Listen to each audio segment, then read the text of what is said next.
ಕಾಂಗ್ರೆಸ್ ನಾಯಕರು ಹೇಳ್ತಾರೆ ಇಲ್ಲಿರೋ ಶ್ರೀರಾಮ ಟೆಂಪಲ್ಗೆ ಹೋಗಿ ಕೈ ಮುಗಿದು ಆಶೀರ್ವಾದ ಮಾಡೋದು ಶ್ರೀರಾಮ ಅಲ್ಲಿಗೆ ಹೋಗಬೇಕಾದ್ರೆ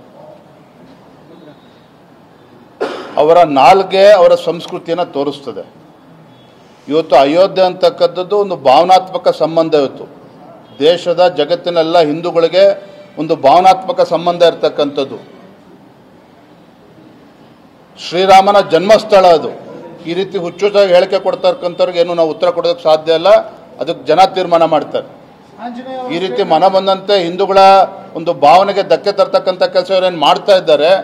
ಈ ರೀತಿ ಹೇಳಿಕೆಗಳು ಮತ್ತು ಇವರ ಕಾಂಗ್ರೆಸ್ ಸರ್ಕಾರದ ನಡವಳಿಕೆಗಳು ಇದೆಲ್ಲವೂ ಕೂಡ ಇವ್ರದ್ದು ಮಾನಸಿಕ ಸ್ಥಿತಿಯನ್ನು ತೋರಿಸ್ತದೆ. ಅಯೋಧ್ಯೆಯಲ್ಲಿ ರಾಮ ಮಂದಿರ ಪ್ರತಿಷ್ಠಾಪನೆ ಬಗ್ಗೆ ಸಿದ್ದರಾಮಯ್ಯನವರು ಹಿಂದೆ ಏನು ಹೇಳಿಕೆ ಕೊಟ್ಟಿದ್ರು ಅದನ್ನು ಕೂಡ ನಾವು ನೋಡಿದ್ದೇವೆ. ಅಂದರೆ ಹಿಂದೂಗಳ ಭಾವನೆಗೆ ಧಕ್ಕೆ ತರ್ತಕ್ಕಂಥದ್ರಲ್ಲಿ ನಿಸ್ಸೀಮ್ರಿ ಇವರು ಕಾಂಗ್ರೆಸ್ ಪಕ್ಷದವರು. ಹಿಂದೂಗಳ ಕಾರ್ಯಕರ್ತರ ಭಾವನೆಗೆ ಧಕ್ಕೆ ತರ್ತಕ್ಕಂಥದ್ದು, ಅವರ ಮನಸ್ಸಿಗೆ ನೋವು ಪಡಿಸ್ತಕ್ಕಂಥದ್ದು ಅಂತ ಹೇಳಿದ್ರೆ ಎಲ್ಲಿಲ್ಲದ ಸಂತೋಷ ಕಾಂಗ್ರೆಸ್ ಪಕ್ಷದವ್ರಿಗೆ.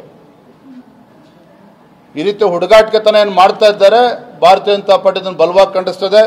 ಕಾಂಗ್ರೆಸ್ ನಾಯಕರು ಹೇಳ್ತಾರೆ ಇಲ್ಲಿರೋ ಶ್ರೀರಾಮ ಟೆಂಪಲ್ಗೆ ಹೋಗಿ ಕೈ ಮುಗಿದು ಆಶೀರ್ವಾದ ಮಾಡೋದು ಶ್ರೀರಾಮ ಅಲ್ಲಿಗೆ ಹೋಗಬೇಕಾದ್ರೆ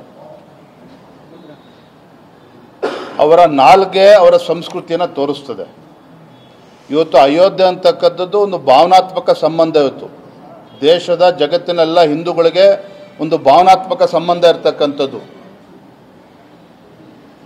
ಶ್ರೀರಾಮನ ಜನ್ಮಸ್ಥಳ ಅದು. ಈ ರೀತಿ ಹುಚ್ಚುಚ್ಚಾಗಿ ಹೇಳಿಕೆ ಕೊಡ್ತಕ್ಕಂಥವ್ರಿಗೆ ಏನು ನಾವು ಉತ್ತರ ಕೊಡೋದಕ್ಕೆ ಸಾಧ್ಯ ಇಲ್ಲ. ಅದಕ್ಕೆ ಜನ ತೀರ್ಮಾನ ಮಾಡ್ತಾರೆ. ಈ ರೀತಿ ಮನ ಬಂದಂತೆ ಹಿಂದೂಗಳ ಒಂದು ಭಾವನೆಗೆ ಧಕ್ಕೆ ತರ್ತಕ್ಕಂಥ ಕೆಲಸ ಇವರೇನು ಮಾಡ್ತಾ ಇದ್ದಾರೆ. ಈ ರೀತಿ ಹೇಳಿಕೆಗಳು ಮತ್ತು ಇವರ ಕಾಂಗ್ರೆಸ್ ಸರ್ಕಾರದ ನಡವಳಿಕೆಗಳು ಇದೆಲ್ಲವೂ ಕೂಡ ಇವ್ರದ್ದು ಮಾನಸಿಕ ಸ್ಥಿತಿಯನ್ನು ತೋರಿಸ್ತದೆ. ಅಯೋಧ್ಯೆಯಲ್ಲಿ ರಾಮ ಮಂದಿರ ಪ್ರತಿಷ್ಠಾಪನೆ ಬಗ್ಗೆ ಸಿದ್ದರಾಮಯ್ಯನವರು ಹಿಂದೆ ಏನು ಹೇಳಿಕೆ ಕೊಟ್ಟಿದ್ರು ಅದನ್ನು ಕೂಡ ನಾವು ನೋಡಿದ್ದೇವೆ. ಅಂದರೆ ಹಿಂದೂಗಳ ಭಾವನೆಗೆ ಧಕ್ಕೆ ತರ್ತಕ್ಕಂಥದ್ರಲ್ಲಿ ನಿಸ್ಸೀಮ್ರಿ ಇವರು ಕಾಂಗ್ರೆಸ್ ಪಕ್ಷದವರು. ಹಿಂದೂಗಳ ಕಾರ್ಯಕರ್ತರ ಭಾವನೆಗೆ ಧಕ್ಕೆ ತರ್ತಕ್ಕಂಥದ್ದು, ಅವರ ಮನಸ್ಸಿಗೆ ನೋವು ಪಡಿಸ್ತಕ್ಕಂಥದ್ದು ಅಂತ ಹೇಳಿದ್ರೆ ಎಲ್ಲಿಲ್ಲದ ಸಂತೋಷ ಕಾಂಗ್ರೆಸ್ ಪಕ್ಷದವ್ರಿಗೆ. ಈ ರೀತಿ ಹುಡುಗಾಟಿಕೆತನ ಏನು ಮಾಡ್ತಾ ಇದ್ದಾರೆ ಭಾರತೀಯ ಜನತಾ ಪಾರ್ಟಿ ಇದನ್ನು ಬಲವಾಗಿ ಖಂಡಿಸ್ತದೆ.